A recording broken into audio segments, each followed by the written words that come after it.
Well, hello everyone, and welcome to another edition of the DC Capstone Report. It is great to be back with you for another podcast on Alabama football. Getting down to the end of the season and coming off a great victory this past week against the Mercer Bears. Alabama came away with a victory 52-7, just a little different than I predicted, 51-14, but full great game all against the Mercer Bears, and came out of that game really feeling good about where we are and what we're going to do. So thank y'all for tuning in this week on the podcast. I want to thank Lance for doing such a great job of production. He gets this podcast every week ready for us. Lance Shores does a great job of that. And this week, his pictures that he took at the game were fantastic. So I shared them on my Facebook page. If you can go to his site, rolltidebama.com or freelancepictures.com, and get some great Alabama photos from the Mercer game. If you're a $1 Million Band parent or a Crimsonet parent or a cheerleader parent, there's a lot of photos of them, Big Al photos, and also photos of the team. So I want to thank rolltidebama.com, freelancepictures.com, my sponsors. I want to thank Lance Shores for all he does for the podcast. And as always, Karen Cottingham, Realtor, right here in Tuscaloosa with the Williams Group at Keller Williams. You can contact Karen for all your real estate needs right there on our website at dccapstonereport.com. There's a button that you can push. It'll take you right to Karen's site for all the inventory that's listed that she can help you with purchasing right here in Tuscaloosa or anywhere around the state for that matter. Karen can do that for you. 205-887-4008. Well, thanks again for tuning in this week for the podcast. This week on the first segment, we're going to review the game against the Mercer Bears. In the second segment, we're going to talk about our players of the game. And then our third and final segment today, we're going to preview the upcoming game against the Oklahoma Sooners. You're listening to the DC Capstone Report. The DC Capstone Report is featured each Tuesday morning on the Martin Houston Show at Tide 100.9. You can listen live at tide100.9.com. Well, welcome back to the podcast. This is DC with the DC Capstone Report. Here in our first segment, we're going to review the game against the Mercer Bears. Well, we were very close on our prediction. Alabama showed up and did exactly what they needed to do to win the ball game. First of all, it was a good, dominant performance. And that's what we said last week we need to do. We need to come out and dominate this game against Mercer to leave no room for any doubt as to what this Alabama team is made of. And that's in my opinion, that's a big step forward. I know it was against the FCS team, but we did not have a letdown, no letdown after the big game on the road against the LSU Tigers. So last time we had a big victory, we had a letdown against Vanderbilt, and we lost the ball game. There was no letdown this week, and that's an improvement. We learned from our mistakes previously, and obviously was ready to play this game. We did a really good job, and I thought just dominated the opponent there. Only let up was that one drive where they had the touchdown pass. It was a perfect pass. They dropped in the end zone, only 7 points. Only gave up 7 points on the day. So I was really pleased with how our team played overall, offensively and defensively. Let's look at the offensive side of the ball first. Looked like, I believe we got off to a really fast start. That was something we needed to do, was dominate, to start fast against a lesser opponent and play to the best of our abilities. And I think our offense did just that. We got off to a fast start, played really well. We did a good job of capitalizing on mistakes that they made and just ran the ball really well. And then our passing game took what the defense gave us. We had some wide open receivers running wide open, and that was a good play to the tight end that Jalen Milroe hit Robbie Hoots for a touchdown. He had a good play series there where we ran the ball to Ryan Williams on a speed sweep to the right side of the field. Then the second touchdown was a similar formation when we ran Ryan Williams to the right side and we threw to him. Some great blocking on both of those plays. So overall, those two first plays set up a 14-0 lead, and Alabama never looked back from that. But thought Jalen Milroe played a great game. He became one of the only four players to have 15 passing touchdowns and 15 rushing touchdowns in a season. He's on a pace to go 20 for 20 and 20, which would be a great, rare club to be in the SEC. So really doing a great job of his progressions, reading his progressions, throwing the ball to the right receivers. Missed on a couple of deep balls, one of which Caleb Odom had in his hands Probably should have caught that ball. And then one that he overthrew slightly against for Henderson. But overall, I thought Jalen Milroe had a really good, strong game offensively. Justice Haynes and Jam Miller ran the ball well. And we've got to see a lot of young players on offense. So we saw 4 quarterbacks. The second quarterback off the bench was Ty Simpson. He came in, did a really good job of playing. He used his legs. He got away from rushers, threw a deep ball in the right spot on the field so that the 50-50 ball, so that Wavis could go up and catch the ball. That was a really good play. Good to see him manage the game well. It was impressive for me to see him go in and run the real offense. That's what I've been looking for. Could he go in and run the real offense, not just hand the ball off? Because you never know down the road, on the long road to the playoff, where we might need him for a series or for a game if Jalen Milroe would have any injury. So I'm really glad that we could go in and do a good job of just running the offense. Dylan Lonergan was the third quarterback to come in. He threw the ball effectively, had some really good zip on the ball. No, you can really tell if his baseball background. Lonergan has that baseball zip, that baseball throw, and he really put a lot of speed on those outside throws and really was on target with him for the most part as well. So I thought he did a good job. And then finally, the fourth quarterback was Austin Mack, the true freshman, the one that is probably was really recruited for Kalen DeBoer for his system. And he is the real deal, folks. He has all the skills. At 6'5", a big, tall frame, can see over the lineman to get a real good view of the field. Made a picture-perfect touchdown pass to Rico Scott.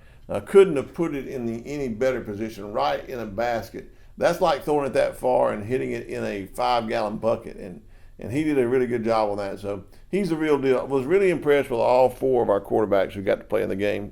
And that's a really plus in a game like this, where you go out, you start fast like we said, you dominate your opponent, and then you get the privilege of playing a lot of players, and that's exactly what we did on offense. We got to see all the running backs, including Daniel Hill and Kevin Riley, get some touches.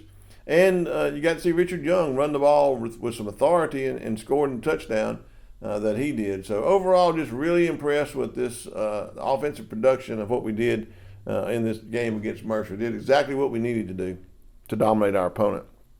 On defense, who could say anything bad about this defensive production?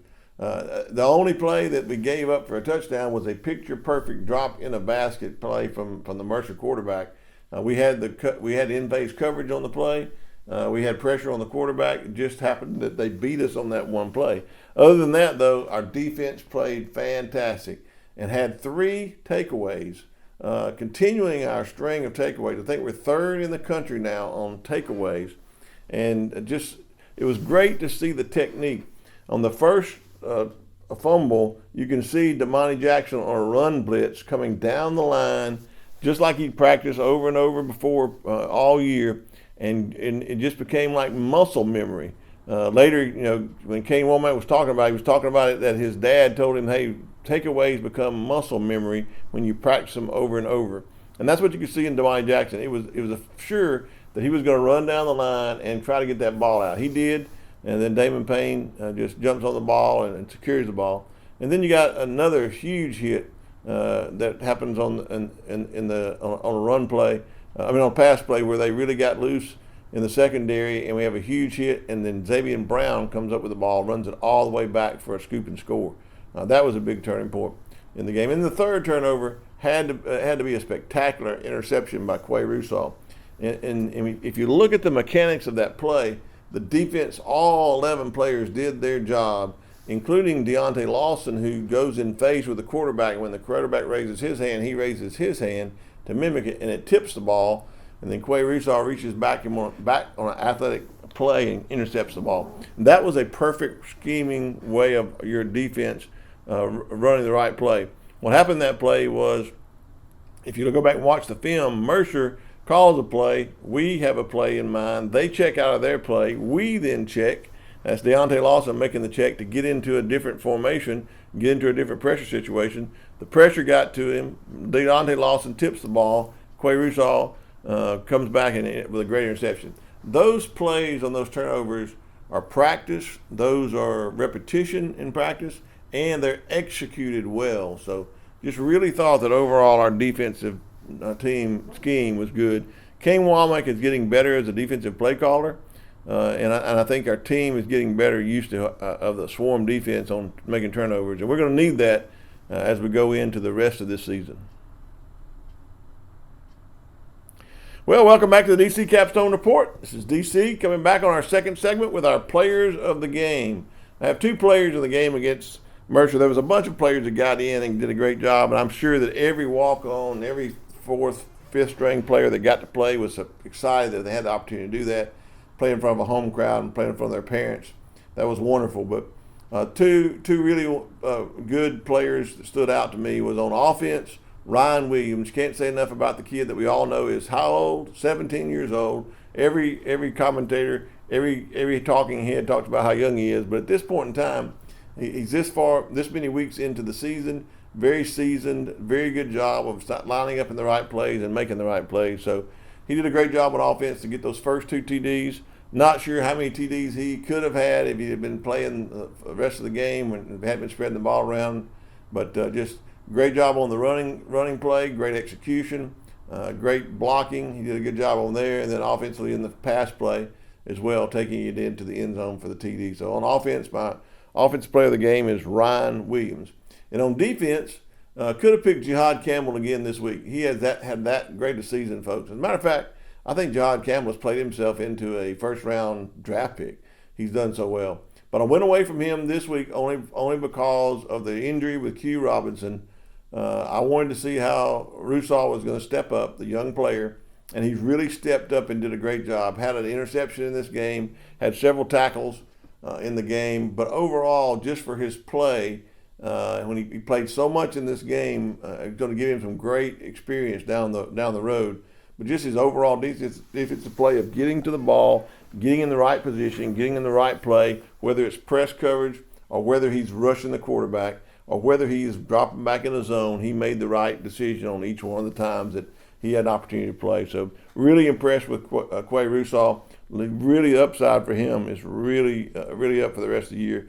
Really going to do a great job. So my players of the game are Ryan Williams on offense and Quay Russaw on defense.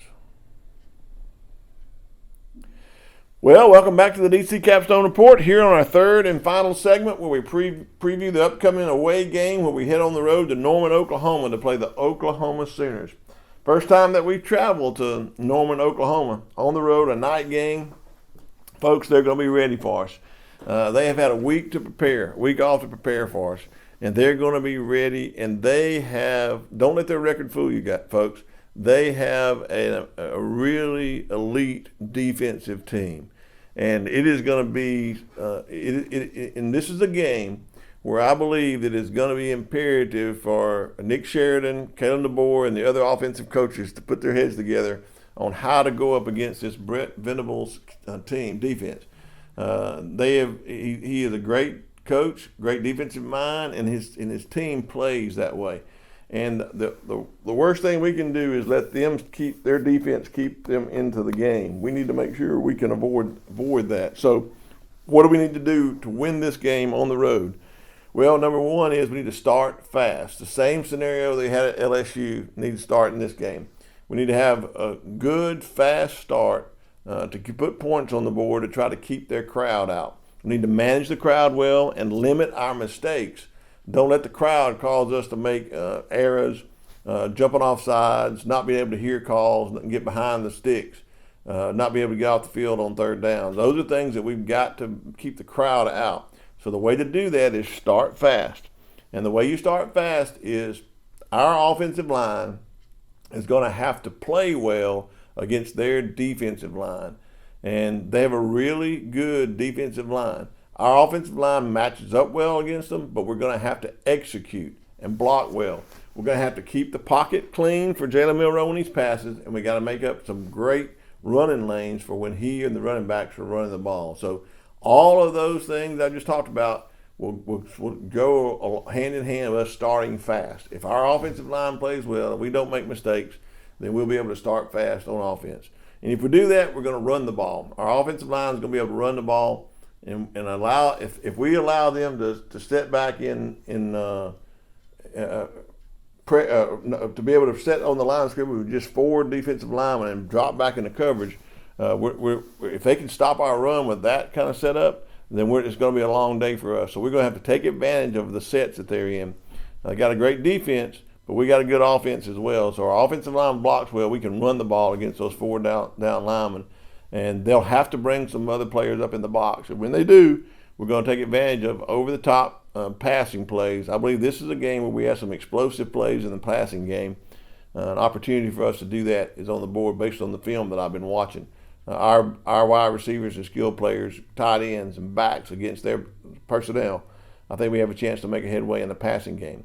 So we run the ball well, we pass the ball well, we limit our mistakes, we start fast, and that takes the crowd out of the game.